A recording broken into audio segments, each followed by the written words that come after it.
எவ்வளோ பேருக்கு இயக்குனர் ராம் ஃபேவரட் டைரக்டர்.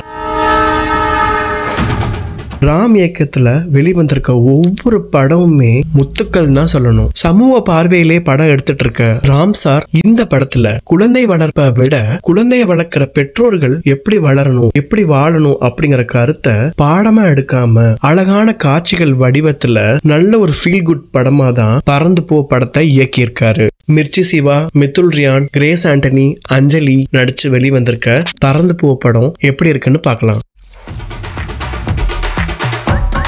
மிர்ச்சி சிவா நடிப்புல கடைசியா வெளியான சுமோ படம் எப்படி இருக்குன்னு எல்லாத்துக்குமே தெரியும். ஆனா இந்த பறந்து போ படத்துல மிர்ச்சி சிவாவோட வேற ஒரு பரிமாணத்தை பார்க்க முடியும். இப்படி ஒரு இயல்பா நடிக்கக்கூடிய நடிகரை தமிழ் சினிமா இத்தனை நாளா ஒழுங்கா யூஸ் பண்ணல அப்படின்னு நினைக்கிறப்ப வருத்தமா தான் இருக்கு. இந்த படத்துல நிகழ்ந்திருக்க அதிசயம் என்னன்னா, ராம் படம் அப்படிங்கறதே மறந்து மிர்ச்சி சிவா அவரோட பாணிக்கு ராமையே கூட்டிட்டு போன மாதிரி பறந்து போ படத்தை எடுத்திருக்காங்க. சும்மா கிளாப் பண்றாங்க.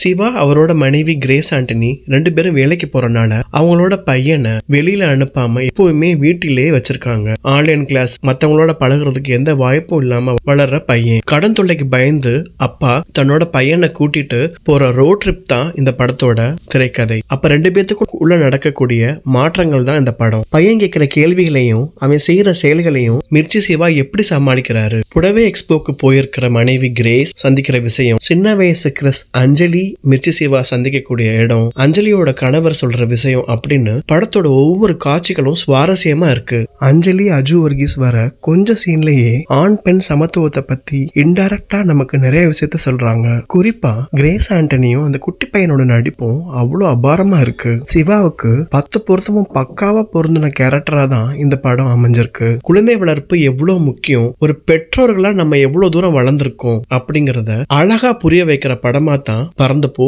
இருக்கு. ஒரே இடத்துல அடப்பட்டு கிடக்காதீங்க. உலகம் ரொம்ப பெருசு. உலகத்துல இருக்கிற மனுஷங்க அவ்வளவு மோசமானவங்க கிடையாது. நல்ல மனுஷங்களும் அதிக அளவுல இருக்காங்க. அதையும் நம்ம பார்க்கணும் அப்படின்னு ஒவ்வொரு காட்சிகளையும் அதுக்கு ஏத்தாப்புலதான் வடிவமைச்சிருக்காங்க. சந்தோஷ் தயாநிதி இசையில பாடல்கள் அதிகமா இருந்தாலும் எந்த ஒரு பாதிப்பையும் ஏற்படுத்தாம படத்தோட சேர்ந்து பயணிக்குது. படத்தோட ஒளிப்பதிவு அவ்வளவு அட்டகாசமா இருக்கு. சில இடங்கள்ல பையனோட சேட்டை வசனம் கொஞ்சம் ஓவர்டோஸா தெரியும். ஆனா இப்ப இருக்கிற பசங்க எப்படி சுட்டியா இருப்பாங்க அப்படிங்கறத கண்ணு முன்னாடி காட்டியிருக்காங்க. இந்த வருஷத்துல பறந்து போ படம் மிக முக்கியமான படமா மாறி இருக்கு.